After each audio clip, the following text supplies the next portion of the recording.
Well, we have some very interesting bits of news here, guys, regarding the PlayStation 5 console, and that it's supposedly entering its latest stage of its life cycle. This is what Senior Vice President of Sony, Naomi Matsuoka, recently said.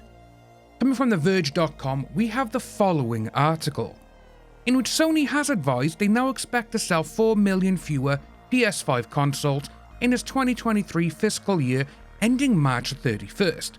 This brings it down from the previous forecast of 25 million to 21 million consoles.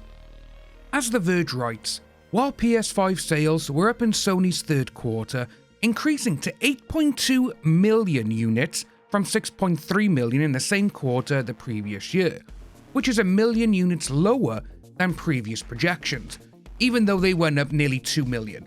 The full quote for the latter stages of the PS5 console is as follows. Looking ahead, PS5 will enter the latter stage of its life cycle. As such, we will put more emphasis on the balance between profitability and sales. For this reason, we expect the annual sale price of PS5 hardware will start falling from the next fiscal year. They also said they have no plans to release any new major existing franchise titles in its next fiscal year. So, from April 24 to March 31st, 25, we're not going to see any major sequels to games. However, we may see some smaller games appearing on the shelves.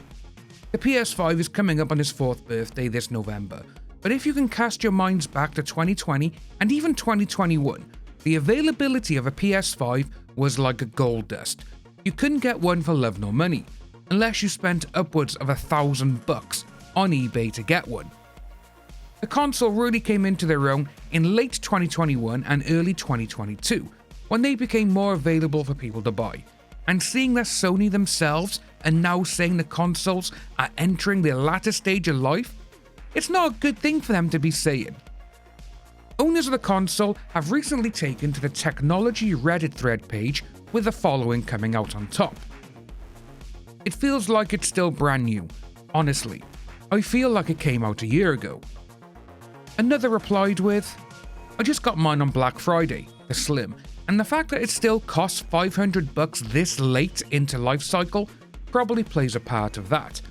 3 years into the PS4 cycle, not only was it less expensive, but there were significantly more games available by that time, which means the market was fully mature.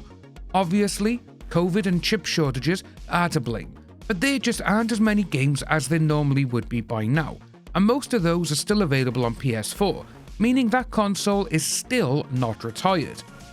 I could be misremembering, but by year 3 for the PS4, all games being made were exclusively for the PS4, as the PS3 was retired by then.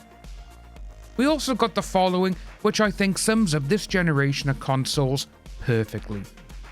Same here. Feels like COVID era has messed up our perception of time.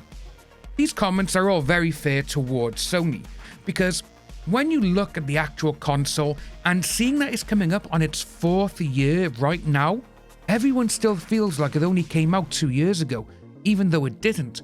But 2 years ago, 2022, like I said, that is when the majority of people were able to pick one up.